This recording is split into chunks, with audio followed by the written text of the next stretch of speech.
નમસ્કાર દર્શક મિત્રો, GTV ગુજરાતી ન્યૂઝમાં આપ સૌનું હાર્દિક સ્વાગત છે અને હવે જોઈશું સમાચારો વિગતવાર।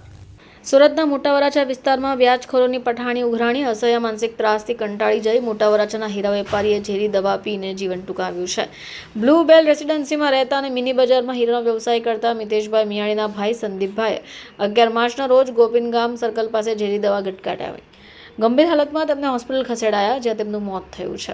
16 માર્ચના રોજ સંદીપભાઈની પત્ની અસ્મિતાબેનને મોબાઈલ ફોનમાં એક વિડીયો મળ્યો, જેમાં સંદીપભાઈ ધ્રુસ્કે રડતા જણાવે છે કે હું જાઉં છું, તારો ભાઈ તને છોડીને જાય છે।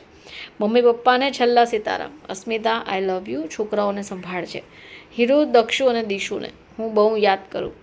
તારા વગર રહેવું નથી, પણ મારે જવું પડે એમ છે। આપણી ગાડી બુધા પાસે છે, તે લઈ લેજે। ઘરણું મારામાં વિશાલ એટલે કે ફોનમાં તેનો નંબર છે, તેની પાસે છે, અને હું જેને કહું તેને સજા મળવી જોઈએ।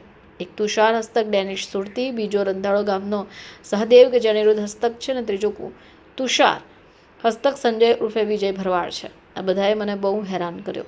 આઈ લવ યુ મિતેશ, તું બધું જ સંભાળશે। પોલીસને પણ જાણ કરાઈ હતી। પોલીસ તપાસમાં બહાર આવ્યું છે કે સંદીપભાઈ સહદેવ પાસેથી 1 લાખ રૂપિયા વ્યાજે લીધા હોય તે રોજના 1000 રૂપિયા વ્યાજ વસૂલતો। ડેનિસ પાસે લીધેલા 60,000ની સામે 62,000 ચૂકવી દીધા છતાં ઉઘરાણી ચાલુ જ રહી।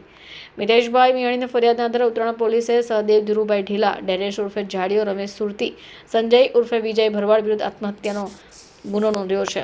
સહદેવ ધીરુ ઢીલા અને ડેનિશ સુરતીની ધરપકડ પણ કરાઈ ગઈ છે।